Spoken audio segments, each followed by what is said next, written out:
Hello my dear students, ಹೇಗಿದ್ದೀರಾ ಎಲ್ಲರೂ? Welcome to Pallavi tutorials. ಮಕ್ಕಳೇ, ಈ ಒಂದು ವಿಡಿಯೋದಲ್ಲಿ ನಿಮಗೆ 2024ರಲ್ಲಿ ನಡೆದಿರುವಂತಹ ಸೆಕೆಂಡ್ PUC ರಾಜ್ಯಶಾಸ್ತ್ರ ಪೊಲಿಟಿಕಲ್ ಸೈನ್ಸ್ ಸಬ್ಜೆಕ್ಟ್ ಏನಿದೆ, ಈ ಒಂದು ಸಬ್ಜೆಕ್ಟಿಗೆ ಸಂಬಂಧಪಟ್ಟಂತಹ ವಾರ್ಷಿಕ ಪರೀಕ್ಷೆಯ ಪ್ರಶ್ನೆ ಪತ್ರಿಕೆ ಆನ್ಯುವಲ್ ಎಕ್ಸಾಮ್ ಕ್ವಶನ್ ಪೇಪರ್ 2024 ಈ ಕ್ವಶನ್ ಪೇಪರ್ಗೆ ಆನ್ಸರ್ನ ಹೇಳ್ತಾ ಇದ್ದೀನಿ. ಗೊತ್ತಿದೆ ನಿಮಗೆ ಯಾವ ರೀತಿಯಾಗಿ ಕ್ವಶನ್ ಪೇಪರಿನ ಪ್ಯಾಟರ್ನ್ ಇರುತ್ತೆ, ನಿಮ್ಮ ಪ್ರಶ್ನೆ ಪತ್ರಿಕೆಯ ವಿಧಾನ ಯಾವ ರೀತಿಯಲ್ಲಿರುತ್ತೆ ಅನ್ನೋದು ನಿಮಗೆ ಗೊತ್ತಿದೆ. ಭಾಗ ಎ ಯಲ್ಲಿ ಬಹು ಆಯ್ಕೆ ಪ್ರಶ್ನೆಗಳು 5, ಬಿಟ್ಟ ಸ್ಥಳ 5, ಹೊಂದಿಸಿ ಬರೆಯಿರಿ 5 ಹಾಗೂ 1 ಅಂಕದ ಪ್ರಶ್ನೆಗಳನ್ನ 5 ಕೇಳ್ತಾರೆ. ಅದರ ನಂತರ 2 ಅಂಕದ ಪ್ರಶ್ನೆಗಳು, 5 ಅಂಕದ ಪ್ರಶ್ನೆಗಳು, 10 ಅಂಕದ ಪ್ರಶ್ನೆಗಳು. ಸೊ ಈ ಹಿಂದೆ ವಾರ್ಷಿಕ ಪರೀಕ್ಷೆಯಲ್ಲಿ ಒಳ್ಳೆ ಅಂಕವನ್ನು ನೀವು ಪಡಿಬೇಕು ಅನ್ನೋ ಕಾರಣಕ್ಕೆ ರಾಜ್ಯಶಾಸ್ತ್ರಕ್ಕೆ ಸಂಬಂಧಪಟ್ಟಂತೆ ಎಲ್ಲ ಬಹುಮುಖ್ಯ ಪ್ರಶ್ನೆ ಹಾಗೂ ಉತ್ತರವನ್ನು ನಾನು ಕೊಟ್ಟಿದ್ದೆ.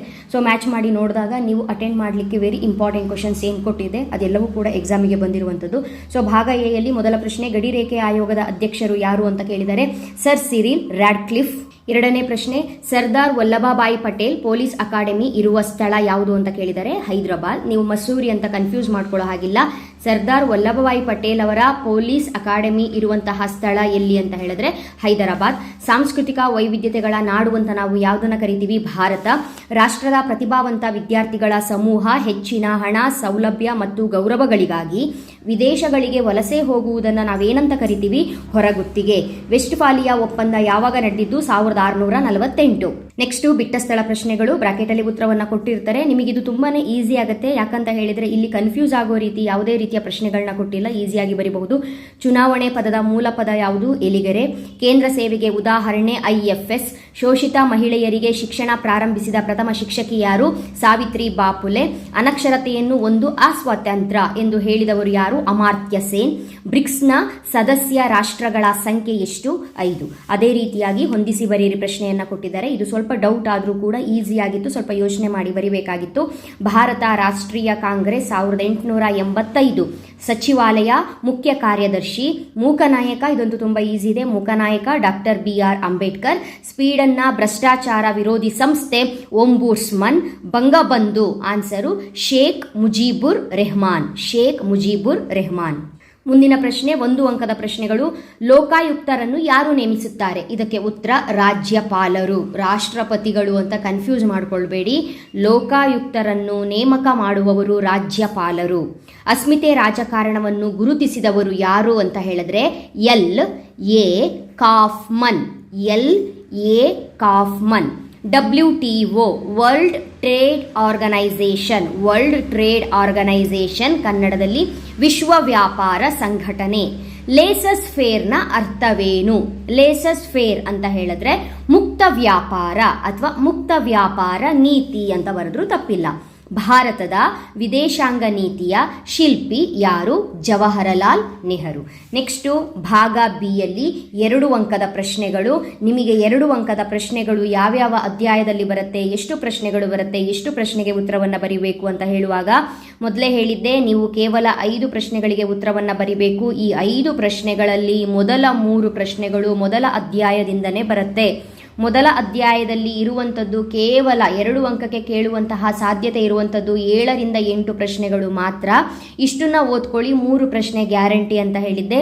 ನಾನು ಕೊಟ್ಟಿರುವ 7 ಪ್ರಶ್ನೆಯಲ್ಲಿ 2 ಪ್ರಶ್ನೆ ಇಲ್ಲಿ ಬಂದಿದೆ. ಈ ಪ್ರಶ್ನೆ 2 ಅಂಕಕ್ಕೆ ನಾನು ಕೊಟ್ಟಿರಲಿಲ್ಲ, ಆದರೆ 5 ಅಂಕಕ್ಕೆ ನಿಮಗೆ ಕೇಂದ್ರಾಡಳಿತ ಪ್ರದೇಶಗಳು ಯಾವುದು ಅನ್ನೋದನ್ನ ಹೇಳಿದ್ದೆ. ಇಲ್ಲಿ ಅವರು ಸಪರೇಟ್ ಆಗಿ ಯಾವುದಾದರೂ 2 ಕೇಂದ್ರಾಡಳಿತ ಪ್ರದೇಶಗಳು ಅಂತ ಕೇಳಿದಾಗ 5 ಅಂಕಕ್ಕೆ ಏನು ಕೊಟ್ಟಿದ್ದೆ ಅದರಲ್ಲೇ 2 ಬರಿಬೇಕು. ಮೊದಲ ಪ್ರಶ್ನೆ, ಪ್ರಥಮ ಲೋಕಸಭೆಯ ಬಗ್ಗೆ ಟಿಪ್ಪಣಿ ಬರೆಯಿರಿ. 2 ಅಂಕಕ್ಕೆ ಆಗಿರೋದ್ರಿಂದ ಭಾರತದಲ್ಲಿ ಲೋಕಸಭೆಗೆ ಮೊದಲ ಮಹಾಚುನಾವಣೆ ಅಕ್ಟೋಬರ್ 1951ರಿಂದ ಫೆಬ್ರವರಿ 1952ರವರೆಗೆ ನಡೆದವು. ಪ್ರಥಮ ಲೋಕಸಭಾ ಚುನಾವಣೆಗಳನ್ನು ಸಾರ್ವತ್ರಿಕ ವಯಸ್ಕ ಮತದಾನ ಪದ್ಧತಿಯನ್ನು ಆಧರಿಸಿ ನಡೆಸಲಾಯಿತು. ಭಾರತವು ಇದರಿಂದ ಜಗತ್ತಿನ ಅತಿದೊಡ್ಡ ರಾಷ್ಟ್ರವಾಗಿ ಹೊರಹೊಮ್ಮಿತು. ಎರಡನೇ ಪ್ರಶ್ನೆ, ಪಂಜಾಬ್ ಅನ್ನು ಎಷ್ಟು ರಾಜ್ಯಗಳನ್ನಾಗಿ ವಿಂಗಡಿಸಲಾಯಿತು? ಅವು ಯಾವುವು? ಪಂಜಾಬ್ ಅನ್ನು 2 ರಾಜ್ಯಗಳಾಗಿ ವಿಂಗಡಿಸಲಾಯಿತು, ಪಂಜಾಬ್ ಮತ್ತು ಹರಿಯಾಣ. ಎಕ್ಸಾಮಿಗೆ ಏನು ಇಸ್ವಿ ಕೂಡ ಕೇಳಬಹುದು ಅಂತ ಹೇಳಿಕೊಂಡು 1966 ವರ್ಷವನ್ನು ನೆನ್ಪಿಟ್ಕೊಳ್ಳಿ ಅಂತ ಹೇಳಿದ್ದೆ. ಅದೇ ರೀತಿಯಾಗಿ ಬಾಂಬೆ ಮತ್ತೆ ಪಂಜಾಬ್ 2 ಕೂಡ ತುಂಬಾ ಇಂಪಾರ್ಟೆಂಟು, 2ರಲ್ಲಿ ಬಂದು ಬರುತ್ತೆ. ಇಯರು ಕೂಡ ಹೇಳಿದ್ದೆ. ಸೊ ಇಲ್ಲಿ ಪಂಜಾಬ್ ಹರಿಯಾಣ 1966 ಅಂತ ಬರಿಬೇಕು. ಮುಂದಿನ ಪ್ರಶ್ನೆ, ಯಾವುದಾದರೂ 2 ಕೇಂದ್ರಾಡಳಿತ ಪ್ರದೇಶಗಳನ್ನು ಹೆಸರಿಸಿ. ಕೇಂದ್ರಾಡಳಿತ ಪ್ರದೇಶಗಳಲ್ಲಿ ಯಾವುದಾದರೂ 2 ಬರಿಬೇಕು. ಅಂಡಮಾನ್ ನಿಕೋಬಾರ್, ಚಂಡೀಗಢ, ದಾದ್ರಾ ಮತ್ತು ನಗರ ಹವೇಲಿ, ದಿಯು ದಮನ್, ದೆಹಲಿ, ಲಕ್ಷದ್ವೀಪ, ಪುದುಚೇರಿ, ಜಮ್ಮು ಮತ್ತು ಕಾಶ್ಮೀರ, ಲಡಾಖ್. ನೆಕ್ಸ್ಟು ಪ್ರತ್ಯಕ್ಷ ಚುನಾವಣೆ ಎಂದರೇನು, ಉದಾಹರಣೆ ಕೊಡಿ. 2ನೇ ಅಧ್ಯಾಯದಲ್ಲಿ ಬಂದಿರುವಂತಹ ಪ್ರಶ್ನೆ ನಿಮಗೆ. ಈ ಅಧ್ಯಾಯದಲ್ಲಿ ಪ್ರಶ್ನೆ ಉತ್ತರವನ್ನು ಕೊಡುವಾಗ ನಾನು ಹೇಳಿದ್ದೆ 2 ಅಂಕದ ಚುನಾವಣೆಗಳು ಮತ್ತು ಭಾರತದಲ್ಲಿ ಪಕ್ಷ ಪದ್ಧತಿ ಏನಿದೆ, ಈ ಅಧ್ಯಾಯದಲ್ಲಿ 2 ಅಂಕಕ್ಕೆ ಕೇಳಬಹುದಾದಂಥ ಪ್ರಶ್ನೆಗಳು 18ರಿಂದ 20 ಪ್ರಶ್ನೆಗಳು ಸಿಗುತ್ತೆ. ಹಾಗಾಗಿ ನೀವು ಪ್ರತ್ಯಕ್ಷ ಚುನಾವಣೆ ಅಂದರೆ ಏನು, ಪರೋಕ್ಷ ಚುನಾವಣೆ ಅಂದರೆ ಏನು, ಮರು ಚುನಾವಣೆ ಅಂದರೆ ಏನು, ಉಪಚುನಾವಣೆ ಅಂದರೆ ಏನು ಅನ್ನೋದನ್ನ ನೋಡ್ಕೊಂಡು ಹೋಗಿ. ಅದೇ ರೀತಿಯಾಗಿ ಸಾರ್ವತ್ರಿಕ ವಯಸ್ಕ ಮತದಾನ ಪದ್ಧತಿ, ಈ 5 ಪ್ರಶ್ನೆಯನ್ನು ನೋಡ್ಕೊಳ್ಳಿ ಅಂತ ನಾನು ಕೊಟ್ಟಿದ್ದೆ. ಅದರಲ್ಲಿ ನಿಮಗೆ ಎಕ್ಸಾಮಿಗೆ ಬಂದಿರುವಂಥದ್ದು ಪ್ರತ್ಯಕ್ಷ ಚುನಾವಣೆ ಎಂದರೇನು, ಉದಾಹರಣೆ ಕೂಡ ಕೊಡಿ ಅಂತ ಕೇಳಿದರೆ, ಚುನಾವಣೆಯಲ್ಲಿ ಮತದಾರರು ನೇರವಾಗಿ ತಾವೇ ಮತಗಟ್ಟೆಗೆ ಹೋಗಿ ತಮಗೆ ಬೇಕಾದ ಅಭ್ಯರ್ಥಿಗೆ ಮತ ಚಲಾಯಿಸುವ ಪದ್ಧತಿಯೇ ಪ್ರತ್ಯಕ್ಷ ಚುನಾವಣೆ.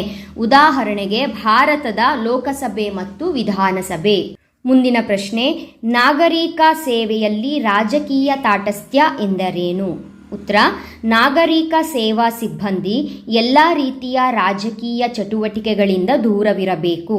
ಅಧಿಕಾರದಲ್ಲಿ ಯಾವುದೇ ರಾಜಕೀಯ ಪಕ್ಷವಿದ್ದರೂ ತನ್ನ ಕರ್ತವ್ಯವನ್ನು ಸಂವಿಧಾನದ ಚೌಕಟ್ಟಿನಲ್ಲಿ ಕಾರ್ಯನಿರ್ವಹಿಸಬೇಕು. ಅಂತಾರಾಷ್ಟ್ರೀಯ ಸಂಬಂಧದ ಅರ್ಥವೇನು? ಅಂತಾರಾಷ್ಟ್ರೀಯ ಸಂಬಂಧ ಅಂದರೆ ಏನು ಅಂತ ಬರಿಬೇಕು. ಪ್ರಶ್ನೆಯನ್ನು ಸ್ವಲ್ಪ ಡಿಫ್ರೆಂಟ್ ಆಗೂ ಕೇಳಬಹುದಾಗಿತ್ತು. ಅಂತಾರಾಷ್ಟ್ರೀಯ ಸಂಬಂಧವನ್ನು ವ್ಯಾಖ್ಯಾನಿಸಿ ಅಂತ ನಿಮಗೆ ಈ ಅಧ್ಯಾಯದಲ್ಲಿ ಪ್ರಶ್ನೆ ಇತ್ತು. ಇಲ್ಲಿ ಡೈರೆಕ್ಟಾಗಿ ಅರ್ಥವನ್ನು ಕೇಳಿರೋದ್ರಿಂದ ಆಥರ್ ನೇಮ್ ಅವಶ್ಯಕತೆ ಇಲ್ಲ, ಅರ್ಥವನ್ನು ಬರಿಬೇಕು. ಅಂತಾರಾಷ್ಟ್ರೀಯ ಸಂಬಂಧಗಳ ಅಧ್ಯಯನ ಎಂಬುದು ಸಮಸ್ಯೆಯನ್ನು ಸುಧಾರಿಸಬಲ್ಲ ಒಂದು ವಿಜ್ಞಾನವಲ್ಲ. ಇದೊಂದು ಉತ್ತಮವಾದಂತಹ ಸಮಸ್ಯೆಗಳ ಪರಿಹಾರ ಮಾಡಬಲ್ಲ ಉದ್ದೇಶ ಮತ್ತು ಕ್ರಮಬದ್ಧ ಸಿದ್ಧಾಂತವಾಗಿದೆ.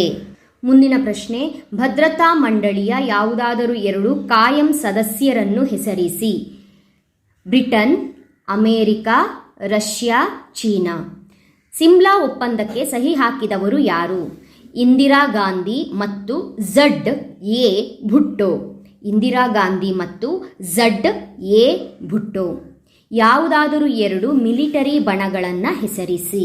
NATO, SEATO, CENTO, ANZUS. NATO NATO, CENTO CENTO, SEATO SEATO, ANZUS ANZUS.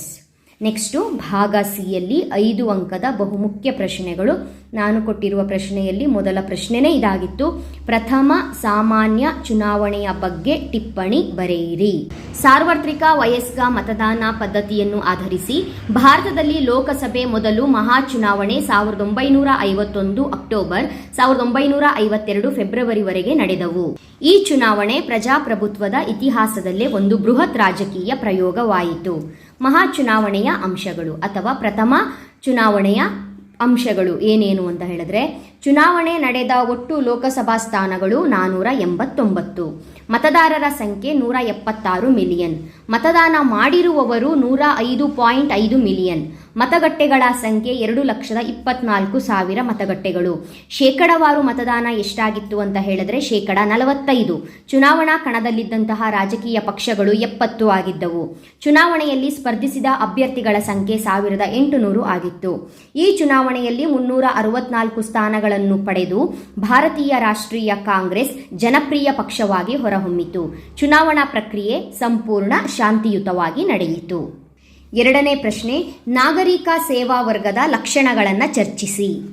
ನಾಗರಿಕ ಸೇವಾ ವರ್ಗದ ಲಕ್ಷಣಗಳು. ನಾಗರಿಕ ಸೇವಾ ವರ್ಗ ಶಾಶ್ವತವಾದ ಕಾರ್ಯಾಂಗ ಆಗಿದ್ದು ರಾಷ್ಟ್ರದ ಮುಖ್ಯಸ್ಥರಾದ ರಾಷ್ಟ್ರಪತಿ, ಪ್ರಧಾನಿ ಮತ್ತು ಮಂತ್ರಿಮಂಡಲನ್ನೊಳಗೊಂಡಿದೆ. ನಾಗರಿಕ ಸೇವಾ ವರ್ಗದ ಲಕ್ಷಣಗಳು: ವೃತ್ತಿನಿರತ ವರ್ಗ, ಅಧಿಕಾರ ಶ್ರೇಣಿ ವರ್ಗ, ರಾಜಕೀಯ ತಾಟಸ್ಥ್ಯ, ಅನಾಮಧೇಯತೆ, ನಿಷ್ಪಕ್ಷಪಾತತೆ, ಸೇವಾ ಮನೋಭಾವ, ಕಾಯಂ ಅಥವಾ ಶಾಶ್ವತ, ಕಾನೂನಿನ ಮಿತಿ, ವಿಶೇಷ ತರಬೇತಿ. 9 ಪಾಯಿಂಟ್ಗಳಿದೆ. ಸಂಕ್ಷಿಪ್ತವಾದ ವಿವರಣೆಯೊಂದಿಗೆ ಇದಕ್ಕೆ ಉತ್ತರವನ್ನು ಬರಿಬೇಕು. ಮುಂದಿನ ಪ್ರಶ್ನೆ, ಹಿಂದುಳಿದ ವರ್ಗಗಳ ಚಳುವಳಿಯ ಕಾರಣಗಳಾವುವು ಮತ್ತು ರೈತ ಚಳುವಳಿಯ ರಾಜಕೀಯ ಪರಿಣಾಮಗಳನ್ನು ವಿಶ್ಲೇಷಿಸಿ ಅಂತ ಕೊಟ್ಟಿದ್ದಾರೆ. ಎರಡೂ ಕೂಡ ಒಂದೇ ಅಧ್ಯಾಯದಲ್ಲಿ ಬರುವಂತಹ ಪ್ರಶ್ನೆ. ಹಿಂದುಳಿದ ವರ್ಗದ ಚಳುವಳಿಯ ಕಾರಣಗಳು: ಸಾಮಾಜಿಕ ತಾರತಮ್ಯ, ಆರ್ಥಿಕ ಶೋಷಣೆ, ಶೈಕ್ಷಣಿಕವಾಗಿ ಹಿಂದುಳಿದಿರುವಿಕೆ, ರಾಜಕೀಯ ಪ್ರಾತಿನಿಧ್ಯತೆಯ ವಂಚನೆ, ಏಕೀಕರಣ. ಇಷ್ಟು ಪಾಯಿಂಟ್ಸನ್ನು ಕೂಡ ಸಂಕ್ಷಿಪ್ತವಾಗಿ ವಿವರಿಸಬೇಕು. ಮುಂದಿನ ಪ್ರಶ್ನೆ: ರೈತ ಚಳುವಳಿಯ ರಾಜಕೀಯ ಪರಿಣಾಮಗಳನ್ನು ವಿಶ್ಲೇಷಿಸಿ. ರೈತರ ಸಮಸ್ಯೆಗಳನ್ನು ಕಡಿಮೆ ಮಾಡಲು ಸರ್ಕಾರ ಹಲವಾರು ಕ್ರಮಗಳನ್ನು ಕೈಗೊಂಡಿದೆ. ಕೃಷಿ ಸಾಲ ಯೋಜನೆ, ರಾಷ್ಟ್ರೀಯ ಕೃಷಿ ಸಾಲ ಯೋಜನೆ, ಸಾಲ ಮನ್ನಾ, ರೈತ ಸಂಪರ್ಕ ಕೇಂದ್ರಗಳ ಸ್ಥಾಪನೆ, ಪಶುವೈದ್ಯಕೀಯ ಸೇವೆ, ಭೂ ಸುಧಾರಣಾ ಕಾಯ್ದೆ. ಮುಂದಿನ ಪ್ರಶ್ನೆ: ಪ್ರಜಾಪ್ರಭುತ್ವಕ್ಕೆ ಭಯೋತ್ಪಾದನೆಯು ಹೇಗೆ ಮಾರಕವಾಗಿದೆ ಎಂಬುದನ್ನು ವಿಶ್ಲೇಷಿಸಿ. 5ನೇ ಅಧ್ಯಾಯದಲ್ಲಿ ಈ ಪ್ರಶ್ನೆಯನ್ನು ಕೊಟ್ಟಿದ್ದೆ, ಬಟ್ ಇದು 10 ಅಂಕಕ್ಕೆ ಬಹುಮುಖ್ಯ ಅಂತ ಹೇಳಿಕೊಟ್ಟಿದ್ದೆ. 5 ಅಂಕಕ್ಕೆ ಬಂದಿದೆ ಈ ಪ್ರಶ್ನೆ. ಭಾರತದ ಪ್ರಜಾಪ್ರಭುತ್ವಕ್ಕೆ ಭಯೋತ್ಪಾದನೆ ಒಂದು ಮಾರಕ ಅಥವಾ ಗಂಡಾಂತರ? ವಿಶ್ಲೇಷಿಸಿ. ಯಾವುದೇ ಒಂದು ಸಂಘಟಿತ ಗುಂಪು ವ್ಯವಸ್ಥಿತ ಹಿಂಸಾಚಾರದ ಮೂಲಕ ತನ್ನ ಉದ್ದೇಶವನ್ನು ಈಡೇರಿಸಿಕೊಳ್ಳುವುದೇ ಭಯೋತ್ಪಾದನೆಯಾಗಿದೆ. ಕೊಲೆ, ಸುಲಿಗೆ, ಅಪಹರಣ ಮತ್ತು ವಿಧ್ವಂಸಕ ಕೃತ್ಯಗಳನ್ನು ಎಸಗುವವರೇ ಭಯೋತ್ಪಾದಕರು. ಹಾಗಾದರೆ ಹೇಗೆ ಇದು ಮಾರಕ, ಹೇಗೆ ಇದು ಗಂಡಾಂತರ ಆಗುತ್ತೆ ಅಂತ ಹೇಳಿದರೆ ಇಷ್ಟು ಪಾಯಿಂಟನ್ನು ವಿವರಣೆ ಸಹಿತ ಬರಿಬೇಕು. ಆಡಳಿತ ಯಂತ್ರಕ್ಕೆ ಅಡ್ಡಿ, ಸಂವಿಧಾನಕ್ಕೆ ಗೌರವವಿಲ್ಲ, ಮಾನವ ಹಕ್ಕುಗಳ ಉಲ್ಲಂಘನೆ, ಪ್ರಜಾಪ್ರಭುತ್ವ ವಿರೋಧಿ ಚಟುವಟಿಕೆಗಳು, ಆರ್ಥಿಕ ಬೆಳವಣಿಗೆಗೆ ಅಡ್ಡಿ. ಭ್ರಷ್ಟಾಚಾರವನ್ನು ಯುವಜನತೆ ಹೇಗೆ ತಡೆಗಟ್ಟಬಲ್ಲರು ಎಂಬುದನ್ನು ಚರ್ಚಿಸಿ. ಮುಂದಿನ ಪ್ರಶ್ನೆ: ಸಮ್ಮಿಶ್ರ ವ್ಯವಸ್ಥೆಯ ದೋಷಗಳು ಯಾವುವು? ಸಾರ್ವತ್ರಿಕ ಚುನಾವಣೆಗಳ ನಂತರ ಯಾವುದೇ ರಾಜಕೀಯ ಪಕ್ಷ ಸ್ಪಷ್ಟ ಬಹುಮತ ಪಡೆಯದಿದ್ದಾಗ 2 ಅಥವಾ ಹೆಚ್ಚು ರಾಜಕೀಯ ಪಕ್ಷಗಳು ಒಗ್ಗೂಡಿ ಸರ್ಕಾರ ರಚಿಸುವುದೇ ಸಮ್ಮಿಶ್ರ ಸರ್ಕಾರ. ದೋಷಗಳು ಅಥವಾ ಅವಗುಣಗಳು: ವಿಭಿನ್ನ ಸೈದ್ಧಾಂತಿಕ ನೆಲೆಯನ್ನೊಳಗೊಂಡಿರುವ ವಿವಿಧ ಪಕ್ಷಗಳ ನಾಯಕರುಗಳಿರುವುದರಿಂದ ಒಮ್ಮತದ ನಿರ್ಧಾರಕ್ಕೆ ಬರುವುದು ಕಷ್ಟಕರ. ಆದ್ದರಿಂದ ರಾಜಕೀಯ ಅಸ್ಥಿರತೆಗೆ ಕಾರಣವಾಗುತ್ತದೆ. ಸಮ್ಮಿಶ್ರ ಸರ್ಕಾರವು ಪರಸ್ಪರ ಒಪ್ಪಿಗೆಯನ್ನಾಧರಿಸಿರುವುದರಿಂದ ಮುಖ್ಯಸ್ಥರು ಸಂಪುಟ ರಚನೆಯಲ್ಲಾಗಲಿ ರಾಷ್ಟ್ರೀಯ ನೀತಿಗಳನ್ನು ರೂಪಿಸುವಲ್ಲಾಗಲಿ ಮುಕ್ತವಾಗಿ ವರ್ತಿಸಲು ಸಾಧ್ಯವಿಲ್ಲ. ಸಂಸದೀಯ ಸರ್ಕಾರ ವ್ಯವಸ್ಥೆಯಲ್ಲಿ ಸಮ್ಮಿಶ್ರ ಕೂಟದ ಪ್ರತಿಯೊಂದು ಪಕ್ಷವು ತನ್ನದೇ ಆದ ಮತದಾರರನ್ನು ಹೊಂದಿದ್ದು ಅವರಿಗೆ ನಿಗದಿತ ಯೋಜನೆಗಳನ್ನು ರೂಪಿಸುವ ಭರವಸೆ ನೀಡಿರುತ್ತದೆ. ಕನಿಷ್ಠ ಕಾರ್ಯಕ್ರಮ ಯೋಜನೆಗೆ ಬದ್ಧವಾಗಿದ್ದರೂ ಮಂತ್ರಿಮಂಡಲವು ಸಾಮೂಹಿಕ ಜವಾಬ್ದಾರಿಯಿಂದ ಒಂದು ಘಟಕದಂತೆ ಕಾರ್ಯನಿರ್ವಹಿಸುತ್ತಿರುತ್ತದೆ. ಆದರೆ ಯಾವುದೇ ರೀತಿಯ ತಪ್ಪುಗಳಿಗೆ, ಆಡಳಿತ ವ್ಯತ್ಯಾಸಗಳಿಗೆ ಜವಾಬ್ದಾರರಾಗಿರುವುದಿಲ್ಲ. ಆಡಳಿತಾತ್ಮಕ ಗೌಪ್ಯತೆ ನಿರ್ವಹಣೆ ಸಾಧ್ಯವಿಲ್ಲ. ಸಚಿವ ಸಂಪುಟದಲ್ಲಿ ಕೈಗೊಂಡ ಸೂಕ್ಷ್ಮ ಸ್ವರೂಪದ ನಿರ್ಣಯಗಳನ್ನು ಮಿತ್ರ ಪಕ್ಷಗಳಿಗೆ ಅಧಿಕೃತವಾಗಿ ತಿಳಿಸಲೇಬೇಕಾಗುತ್ತದೆ. ಭಾರತ ವಿದೇಶಾಂಗ ನೀತಿಯ ಮೂಲ ತತ್ವಗಳನ್ನು ಸಂಕ್ಷಿಪ್ತವಾಗಿ ವಿವರಿಸಿ. ಇತರ ರಾಷ್ಟ್ರಗಳೊಂದಿಗೆ ವ್ಯವಹರಿಸುವಾಗ ಅನುಸರಿಸುವ ನೀತಿಯೇ ವಿದೇಶಾಂಗ ನೀತಿ. ಭಾರತದ ವಿದೇಶಾಂಗ ಕರಡನ್ನು ಮೊದಲು ರಚಿಸಿದ ಜವಾಹರಲಾಲ್ ನೆಹರೂರವರನ್ನು ಭಾರತದ ವಿದೇಶಾಂಗ ನೀತಿಯ ಪಿತಾಮಹ ಅಥವಾ ಶಿಲ್ಪಿ ಎಂದು ಕರೆಯಲಾಗಿದೆ. ನೆಹರು ಹೇಳುವಂತೆ, ನಾವು ಯಾವುದೇ ನೀತಿ ರಚಿಸಿದರೂ ನಮ್ಮ ರಾಷ್ಟ್ರಕ್ಕೆ ಯಾವುದರಿಂದ ಅತಿ ಹೆಚ್ಚು ಉಪಯೋಗವಾಗುತ್ತದೆ ಎಂಬುದನ್ನು ಗುರುತಿಸುವ ಕಲೆಯೇ ವಿದೇಶಾಂಗ ನೀತಿ. ಭಾರತ ವಿದೇಶಾಂಗ ನೀತಿಯ ಮೂಲ ತತ್ವಗಳು: ಅಲಿಪ್ತ ನೀತಿ, ಪಂಚಶೀಲ ತತ್ವಗಳು, ಸಾಮ್ರಾಜ್ಯಶಾಹಿ ಮತ್ತು ವಸಾಹತುಶಾಹಿಗೆ ವಿರೋಧ, ವಿಶ್ವಸಂಸ್ಥೆಯಲ್ಲಿ ನಂಬಿಕೆ, ಗುರಿ ಮತ್ತು ಮಾರ್ಗ, ಕಾಮನ್ವೆಲ್ತ್ ದೇಶಗಳೊಂದಿಗೆ ಒಪ್ಪಂದ, ನಿಶಸ್ತ್ರೀಕರಣ, ವಿಭಜಿತ ರಾಷ್ಟ್ರಗಳ ಬಗ್ಗೆ ಅನುಕಂಪ, ಚಿಕ್ಕ ರಾಷ್ಟ್ರಗಳ ಬಗ್ಗೆ ಒಲವು, ಶೀತಲ ಸಮರಕ್ಕೆ ವಿರೋಧ. 10 ಪಾಯಿಂಟ್ ಇತ್ತು ಇದರಲ್ಲಿ. ನೀವು 5 ಅಂಕಕ್ಕೆ ಆಗಿರೋದ್ರಿಂದ ಇದರಲ್ಲಿ ಯಾವುದಾದ್ರೂ 5 ಪಾಯಿಂಟನ್ನು ಬರೆದು ಸಂಕ್ಷಿಪ್ತವಾಗಿ ವಿವರಣೆಯನ್ನು ಬರೆದಿದ್ದೆ ಆದರೆ ನಿಮಗೆ 5 ಅಂಕಗಳು ಗ್ಯಾರಂಟಿ. ನೆಕ್ಸ್ಟು 10 ಅಂಕದ ಪ್ರಶ್ನೆಗಳು. ಭಾರತದ ಪಕ್ಷ ಪದ್ಧತಿಯ ಸ್ವರೂಪಗಳನ್ನು ವಿವರಿಸಿ. 10 ಅಂಕಕ್ಕೆ ಆಗಿರೋದ್ರಿಂದ ನೀವು ಪಕ್ಷ ಪದ್ಧತಿ ಅಂದರೆ ಏನು ಅಂತ ಬರೆದ್ಬಿಟ್ಟು ಶುರು ಮಾಡಬೇಕು. ಸಂವಿಧಾನೇತರ ಬೆಳವಣಿಗೆ, ಬಹುಪಕ್ಷ ಪದ್ಧತಿಯ ಅಸ್ತಿತ್ವ, ಪಕ್ಷಗಳಲ್ಲಿ ಒಡಕು ಮತ್ತು ವಿಲೀನ, ಏಕಪಕ್ಷ ಪ್ರಾಬಲ್ಯದ ಕ್ಷೀಣತೆ, ಭಿನ್ನಮತೀಯತೆ, ಪಕ್ಷಾಂತರ ಪಿಡುಗು, ನಾಯಕತ್ವದ ವರ್ಚಸ್ಸು, ತತ್ವರಹಿತ ರಾಜಕೀಯ ಪಕ್ಷಗಳು, ಪ್ರಾದೇಶಿಕ ಪಕ್ಷಗಳ ಪ್ರಾಬಲ್ಯ, ಸಮ್ಮಿಶ್ರ ಸರ್ಕಾರದ ಶಕೆ. ವಿವರಣೆಯೊಂದಿಗೆ ನೀವು ಇದನ್ನು ಬರಿಬೇಕು. ನೆಕ್ಸ್ಟು ಜಾಗತೀಕರಣದ ಅರ್ಥ, ಪ್ರಾಮುಖ್ಯತೆ ಮತ್ತು ರಾಜಕೀಯ ಪರಿಣಾಮಗಳನ್ನು ವಿವರಿಸಿ. ಇದು ಕೂಡ ಪ್ರಶ್ನೆ 10 ಅಂಕಕ್ಕೆ ನಾನು ಕೊಟ್ಟಿದ್ದೆ. ಜಾಗತೀಕರಣದ ಅರ್ಥ: ವಿಶ್ವದ ಆರ್ಥಿಕತೆಯೊಂದಿಗೆ ರಾಷ್ಟ್ರದ ಆರ್ಥಿಕತೆಯನ್ನು ಒಂದುಗೂಡಿಸುವ ಪ್ರಕ್ರಿಯೆಗೆ ಜಾಗತೀಕರಣ ಎಂದು ಕರೆಯುತ್ತೇವೆ. ಜಾಗತೀಕರಣದ ಪ್ರಾಮುಖ್ಯತೆಗಳು ಮತ್ತು ಜಾಗತೀಕರಣದ ರಾಜಕೀಯ ಪರಿಣಾಮಗಳು 2 ಬರಿಬೇಕು 10 ಅಂಕಕ್ಕೆ ಆಗಿರೋದ್ರಿಂದ. ಜಾಗತೀಕರಣದ ಪ್ರಾಮುಖ್ಯತೆಗಳು: ಸಾಮರ್ಥ್ಯ, ಉನ್ನತೀಕರಣಗೊಂಡ ತಂತ್ರಜ್ಞಾನದ ಬಳಕೆ, ವಿಶ್ವಗ್ರಾಮ, ಉದ್ಯೋಗಿಗಳ ಮುಕ್ತ ಸಂಚಾರ, ವಿಶ್ವದ ಸ್ಪರ್ಧೆಗೆ ಅವಕಾಶ, ಹೊರಗುತ್ತಿಗೆ, ಮಾನವ ಸಂಪನ್ಮೂಲ ಬಳಕೆ. ಅದೇ ರೀತಿಯಾಗಿ ಜಾಗತೀಕರಣದ ರಾಜಕೀಯ ಪರಿಣಾಮಗಳು ಏನೇನಾಯಿತು ಅಂತ ಹೇಳಿದ್ರೆ, ಜಾಗತೀಕರಣದಿಂದ ಶಕ್ತಿ ರಾಷ್ಟ್ರಗಳ ಒತ್ತಡ, ಪರಮಾಧಿಕಾರಕ್ಕೆ ಧಕ್ಕೆ, ಸಾಂಸ್ಕೃತಿಕ ವ್ಯಭಿಚಾರ, ಜೀವನ ಶೈಲಿಗೆ ಗುಲಾಮರಾಗುತ್ತಾರೆ, ಸಾಲ ಮನ್ನಾ ರದ್ದುಗೊಳಿಸುವುದು, ರಾಜಕೀಯ ಅಸ್ಥಿರತೆ, ಸಮೂಹ ಮಾಧ್ಯಮಗಳ ಮೇಲೆ ನಿಯಂತ್ರಣ. ಸೊ 10 ಅಂಕಕ್ಕೆ ನೀವು 2 ಪ್ರಶ್ನೆಗಳಿಗೆ ಉತ್ತರವನ್ನು ಬರೀಬೇಕು. ನಾನಿಲ್ಲಿ ನಿಮಗೆ ಎಕ್ಸಾಮಿಗೆ ಪ್ರಿಪೇರ್ ಆಗುವಾಗ ನಾನು ಕೊಟ್ಟಂತಹ ಪ್ರಶ್ನೆಗಳಲ್ಲಿ ಭಾರತದ ಪಕ್ಷ ಪದ್ಧತಿಯ ಸ್ವರೂಪಗಳು ಈ ಅಧ್ಯಾಯದಲ್ಲಿ ಪ್ರಶ್ನೆಯನ್ನು ಕೊಟ್ಟಿದ್ದೆ. 1 ಜಾಗತೀಕರಣ, ಖಾಸಗೀಕರಣ, ಉದಾರೀಕರಣ 3 ನೋಡ್ಕೊಳ್ಳಿ, ಅದರಲ್ಲಿ 1 ಬರುತ್ತೆ ಅಂತ ಹೇಳಿದ್ದೆ. ಸೊ ಇದು 2 ಪ್ರಶ್ನೆ ಬಂದಿದೆ, ಇದೆರಡಕ್ಕೆ ಉತ್ತರವನ್ನು ಹೇಳಿದ್ದೀನಿ. ಮುಂದಿನ ದಿನಗಳಲ್ಲಿ ಟೈಮ್ ಸಿಕ್ಕಿದಾಗ ಇನ್ನುಳಿದ ಪ್ರಶ್ನೆಗಳಿಗೆ ಉತ್ತರವನ್ನು ಹೇಳ್ತೀನಿ. ಯಾಕಂತ ಹೇಳಿದ್ರೆ ಯಾರಿಗಾದರೂ ಎಕ್ಸಾಮ್ ಕಷ್ಟ ಆಗಿದ್ದು ಸೆಕೆಂಡ್ ಟೈಮ್ ಯಾರಾದರೂ ಎಕ್ಸಾಮ್ ಅಟೆಂಡ್ ಮಾಡೋದಾದರೆ ಇದರಲ್ಲಿರುವಂಥ ಪ್ರಶ್ನೆಗಳು ಇಂಪಾರ್ಟೆಂಟ್ ಆಗಿರುತ್ತೆ. ಹಾಗಾಗಿ ಈ ಪ್ರಶ್ನೆಗಳಿಗೆ ರೆಡಿ ಆಗಬೇಕಾಗುತ್ತೆ. ಸೊ ಮುಂದಿನ ದಿನಗಳಲ್ಲಿ ಇದಕ್ಕೆ ಉತ್ತರವನ್ನು ನಾನು ಅಪ್ಲೋಡ್ ಮಾಡ್ತೀನಿ ಮಕ್ಕಳೇ. ಮುಂದಿನ ವೀಡಿಯೋಸ್ಗಳ ಜೊತೆಗೆ ಮತ್ತೆ ಸಿಗ್ತೀನಿ. ಅಲ್ಲಿವರೆಗೂ ಚೆನ್ನಾಗಿ ಓದ್ಕೊಳ್ಳಿ. Thank you. All the best.